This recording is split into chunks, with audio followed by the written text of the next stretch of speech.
자, 안녕하십니까. 네, 안녕하십니까. 여긴 어디죠, 법무사님? 가을이 되다 보니까 외부 임장 한번 하자 그래서 오늘은 경매로 나와 있는 물건 임장하러 왔습니다. 좋습니다. 오늘은 지분 물건인가요? 집은 경매로 나온 물건이에요. 여기는 이제 방화동에 위치해 있는 계아 아파트라고 있는데 사용 승인한 걸로 보면 32년 차, 한 50평대, 방 4개에다가 화장실 2개. 간단하게 브리핑해드리면 사건 번호는 24 타경 127-185. 감정가가 10분의 1만 나와 있는 상황에서 1억 100만 원으로 나와 있어요. 지분이다 보니까 1억 100만 원인데 그거를 가지고 전체적으로 봤을 때 나와 있는 감정가는 10억 1000만 원. 호가 같은 경우는 9억짜리가 하나 있고 실거래가로 봤을 때 8억 9천, 9억 정도에 최근에 한두 달 전에 매도가 됐습니다. 감정이 좀 높게 된 편이네요. 맞아요. 역시 피디님이 촬영을 많이 하니까 이제 안 해요. 감정가는 사실은 의미가 없어요. 왜냐하면 감정가는 보통 6개월에서 8개월 전하기 때문에 시점이 다르기 때문에 항상 입찰할 그 시기에 다시 내가 시세가 얼마인지를 확인하셔야 돼요. 지금 보시면 감정평가가 조금 다소 한 10% 정도 높게 나왔다. 이렇게 생각하면 될 것 같아요. 지분 경매를 10분의 1을 받아서 뭐 하냐라고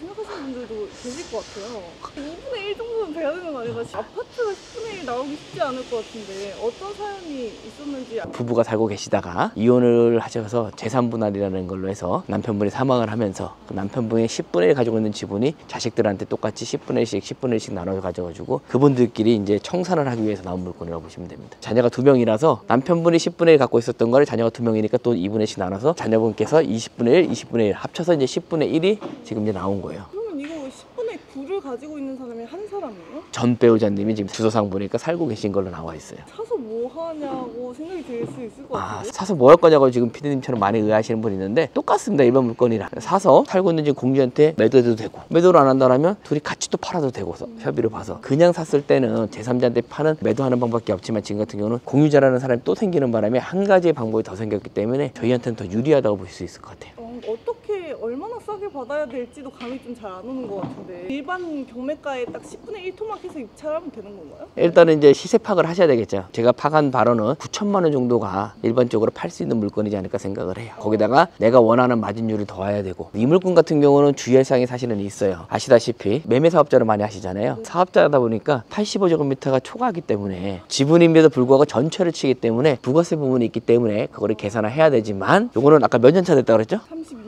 그러다 보니까 건물분의 반영이 확실히 적죠. 30년 지나면 건물에 대한 부분은 거의 없기 때문에 본인이 원하는 승리를 잘 계산하셔가지고 입찰을 하셔야 됩니다. 야, 어렵네요. 쉽지 않죠. 대출이 안 나오다 보니까 대출 때문에 지방으로 많이 나가시는 분 있는데 아시다시피 지방에 내려가면 요즘에 막 50명 입찰하고 남는 것도 없고 막 그러다 보니까 다른 방법이 뭐 없을까 고민하시는 분들이 지금 요즘에 이제 지분으로 많이 해서 지금처럼 서울에 지분에 1억짜리가 어디 있어요, 그죠? 찾아가지고 이렇게 투자해서 지분을 배우시는 분들이 이렇게 좀 많아지는 것 같아요. 법무사님 그럼 이렇게 임장 오시면 뭘 확인하십니까? 일단은 뭐 일반 물건이랑 똑같죠. 사서 공유자한테 팔아야 되는데 공유자 안 사주면 어떡할 거예요? 공유자한테 월세라도 받아야죠. 그러거나 우리는 어쨌든 매매 사업자니까 단타니까 어떡할 거예요? 같이라도 팔아야 되는 거잖아요.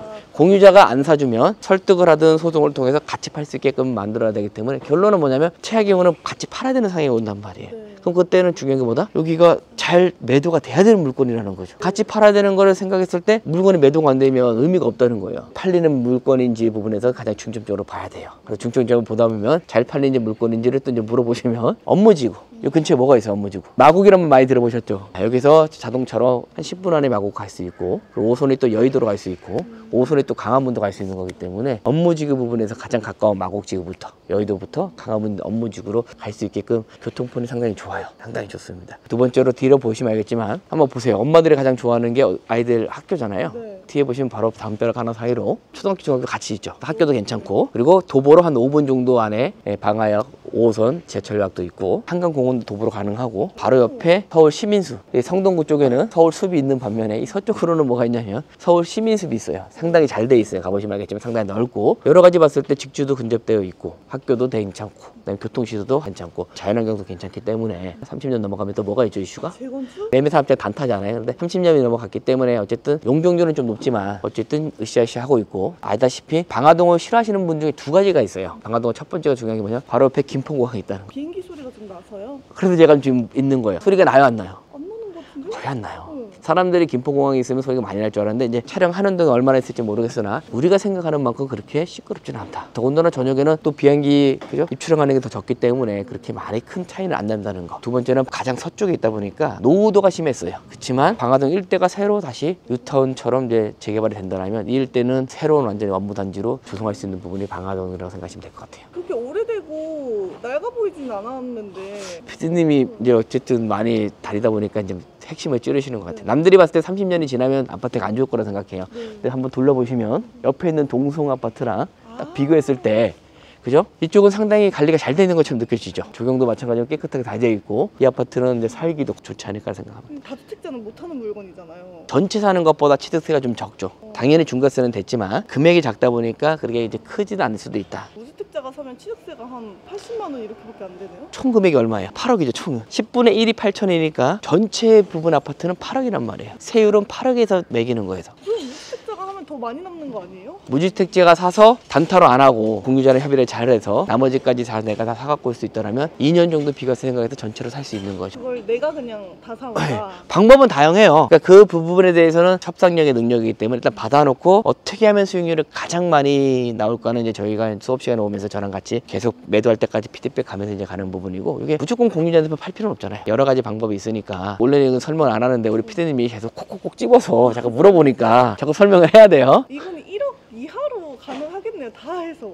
현금 한 1억 있으면 되지 않을까요? 10분의 1이기 때문에 제가 봤을 때는 한 9천 정도만 있으면 충분하지 않을까. 감정가 자체가 9천이기 때문에 8천대 아래로 받을 수밖에 없는 상황이기 때문에 거기에 뭐 취득세 내고, 지분 같은 경우는 아시다시피 셀프 등기할 수 있는 방법을 또 알려드려요. 진행할 수 있게끔 셀프 등기를 하다 보니까 그 정도면 충분합니다. 지분 수험생분들 한번 보시지 않았을까? 지분을 제가 수업을 안 하고 있잖아요. 심건이기 때문에 아직까지 여유가 한 2달 정도 있기 때문에 누군가 이제 물어보겠죠. 그래서 원래는 제가 임장을 잘 안 합니다. 저희 수험생들한테 지금 하는데 우리 PD님께서 자꾸 이렇게 오라 그래서 왔는데, 어찌 보면 이제 영상 보시는 분들은 PD님한테 좋아요 한번 많이 누르셔야 될 것 같아요. 우리 PD님이 많은 걸 설명해 주셔가지고 PD님이 하도 이제 오래되다 보니까 질문을 핵심적인 것만 잘 보내요. 그러다 보니까 청취하시는 분들은 제가 봤을 땐 저보다 PD님한테 감사 인사를 많이 하셔야 됩니다. 여기는 그렇게 높지는 않네요.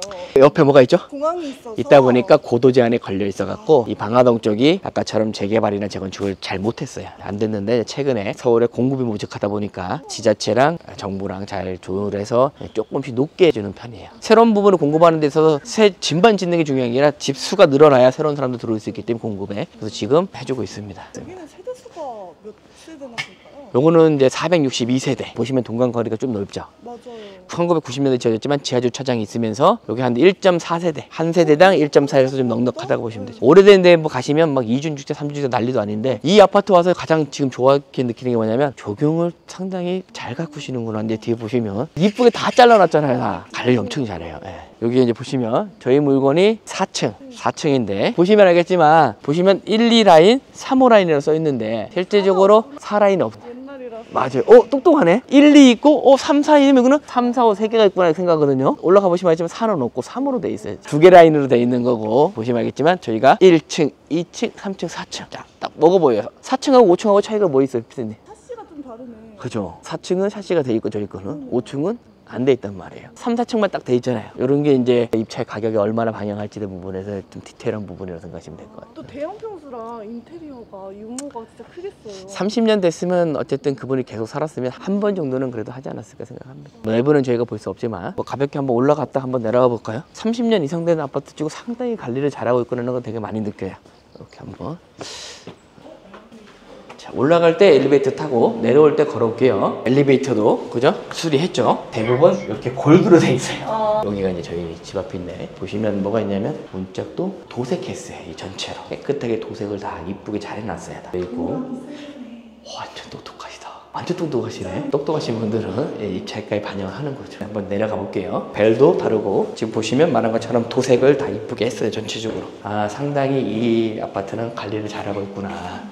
이렇게 좀 보시면 돼요. 그래서 서울에서 일단은 가장 사람들이 선호하지 않는 게 김포공항이니까 시끄러울 거라고 생각을 하는 거죠. 5호선 라인 맨 끝에 있고, 이번 대선 말고 지난 대선 때 이제 민주당에서 내기한 게 있었잖아요. 김포공항을 이전한다. 사실은 그게 가장 큰 이슈 중에 하나거든요. 확실히 올릴 수 있지만 이전하기가 그렇게 쉽지는 않다. 앞뒤 관계가 넓어서 쾌적한 환경을 갈 수 있고, 또 이렇게 공원도 있고, 또 이 근처에 보시면 알겠지만 계화산도 있고, 아까 제가 말한 대로 한강도 있고, 서울 시민 숲도 있고, 자연 환경이 좀 잘 갖춰 있어요. 시끄러운 게 있는데 김포공항에 있다고 해서 지금 촬영하는 동안 비행기 소리 들렸어요? 아니, 저는 그죠? 생각보다 시끄럽진 않다. 이거 어떤 분들이 분들이 투자하시기 좋을까요? 단타로 하시는 분들은 빠르게 수익 내고 싶으신 분들, 지분이라는 허들이 있기 때문에 일반 물건보다 마진율은 좀 있다고 그렇게 생각하시면 되고, 근데 지분 중에서도 또 금액이 좀 그렇게 높은 건 아니라서 1억대 미만으로 할 수 있는 부분들, 또 아니면 무주택자분들, 무주택자분들을 2년 이상 가져가실 생각을 하고 나서 상대방하고 얘기를 해서, 왜냐면 잘 얘기를 하셔가지고 사갖고 오는 방법을 해서 그런 것도 괜찮지 않을까 생각해요. 2년 하게 되면 비과세가 되다 보니까. 그리고 제가 말씀드린 것처럼 주위에 5년 안에 2구역, 3구역, 5구역 새로 아파트가 입주를 시작하거든요. 가격 상승 폭은 있지만 제가 원하는 건 뭐다? 미래 가치보다는 빨리 팔아서 단타로 할 수 있는 사람들이 투자하는 게 맞습니다. 대출 규제가 생기다 보니까 그럴 거면 좀 소액으로 할 수 있는 지분 투자, 소액으로 맞아요. 우량 물건 투자할 수 있는 방법에 대해서 많이들 궁금해 하시더라고요. 네. 지분 정규 강의도 준비하고 계시다고. 저희가 뭐 11월 두 번째 주부터 이제 시작하는 것 같은데, 그때 이제 지분에 대해서 제가 지분 경매를 하는 이유에 대해서 항상 설명을 드리는데, 제가 지분 경매하는 이유가 정권이 바뀔 때마다 세금이라든지 대출이라든지 여러 규제를 하다 보니까 계속 흔들려요. 톡방에서 97 대책, 627 대책 나왔을 때 난리가 났어요. 난리가 나잖아요. 근데 저는 그게 경험을 해보니까 너무 스트레스 받는 거예요. 대출 규제 다 필요 없다. 흔들리지 않고 할 수 있는 게 뭔가 고민하다가, 내 돈 들어가면 그러면 흔들릴 필요가 없으니까, 지분은 내 돈에 들어가더라도 적게 들어가다 보니까 지방으로 갈 필요가 없잖아요. 서울에 있는 것도 1억 원에서 갈 수 있는 거고, 이런 것들을 가지고 1억 미만대로도 충분히 할 수 있는 게 있기 때문에. 그래서 예전에 제가 압구정 현대 아파트 한 100억 가까이 가는 거 100분의 1 나온 적 있어요. 그 당시에 감정가가 2,600인데